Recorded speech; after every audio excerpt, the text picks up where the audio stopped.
కరీంనగర్ జిల్లా వీణవంక మండలంలో ఓ ఇసుక క్వారీ 2 గ్రామాల మధ్య చిచ్చు రేపింది. ఒకే రెవెన్యూ గ్రామాలైన తమ గ్రామం నుండి ఇసుక లారీలు పోతున్నా తమకు పని కల్పించడం లేదంటూ 13 రోజులుగా గ్రామస్తులు నిరసన తెలుపుతున్నారు. ప్రజాప్రతినిధులు, అధికారులు ఎవరూ పట్టించుకోకపోవడంతో భిక్షాటన చేసి నిరసన తెలుపుతున్నారు గ్రామస్తులు.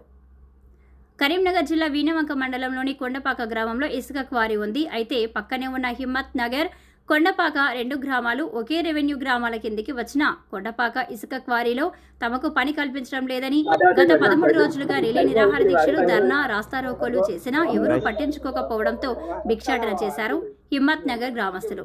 ఇప్పటికైనా తమ సమస్యను పరిష్కరించాలని డిమాండ్ చేశారు.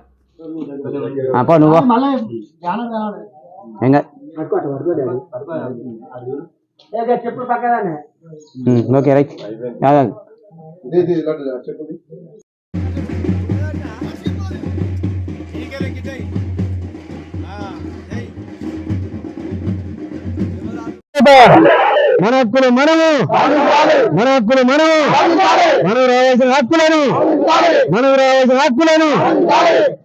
కాకుండా మేము అన్ని సమస్యలు కూడా బ్యానర్ పైన మేము రాసుకోవడం జరిగింది. అవన్నిటి కూడా తప్పకుండా సాధించడానికి ఇక్కడ నుంచి రెవెన్యూ ఏది వచ్చినా కానీ మా సబ్ రిజిస్ట్రార్ నుంచి వచ్చే ఫండ్స్ కూడా కొండపాక గ్రామంలో జమ అవుతుంది. అదేవిధంగా ఇక్కడ ఎస్టీలు ఉన్నారు. ఎస్టీ వచ్చినటువంటి ఫండ్స్ కూడా కొండపాక గ్రామంలో జమ అవుతుంది.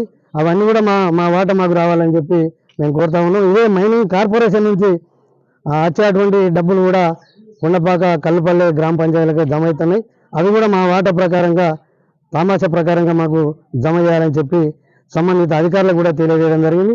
అదేవిధంగా ఇంతకుముందు ఒక 5-10 నిమిషాల ముందు మరి పొన్నం ప్రభాకర్ గారు, మంత్రి గారు కూడా ఫోన్ ద్వారా తెలియజేయడం జరిగింది. మరి మీకేమున్నా మీ సమస్యలు ఏందని చెప్పి ఇంతకుముందే ఫోన్ వచ్చింది, మాట్లాడినా. మరి సంబంధిత కాంట్రాక్టర్ పిలిపించి మా 2 గ్రామాలకు సమన్వయం చేసి మా సమస్య పరిష్కారం చేయాలని చెప్పి వారికి కూడా తెలియజేయడం జరిగింది. వాళ్ళు కూడా అది చర్చిస్తుంది. మరి ఇవాళ రేపు మన సమస్య మనం కొట్లాడి ఇంత శ్రమపడి చేస్తున్నటువంటి కార్యక్రమం కూడా చివరి దశకు చేరుకున్నది. తప్పకుండా సమస్యలు పరిష్కారం అవుతాయనే ఆశాభావాన్ని కూడా నేను భావిస్తూ ఉన్నా. తప్పకుండా మీరందరూ శ్రమిస్తూ ఉన్నారు. మనందరం శ్రమించి సాధించుకుంటే మన గ్రామం బాగుపడుతుందనే ఆశాభావాన్ని కూడా వ్యక్తం చేస్తున్నా. మరి మీడియా మిత్రులు కానీ, ప్రింట్ మీడియా కానీ, ఎలక్ట్రానిక్ మీడియా కానీ మన అందరూ కూడా మనకు సపోర్ట్ చేసి మరి ఎప్పటికప్పుడు సమాచారం వెళ్ళజేసి సంబంధిత అధికారులందరూ కూడా తెలియజేసినందుకు వారికి కూడా ఈ సభాముఖంగా పేరు పేరున ధన్యవాదాలు తెలియజేసుకుంటున్నాను.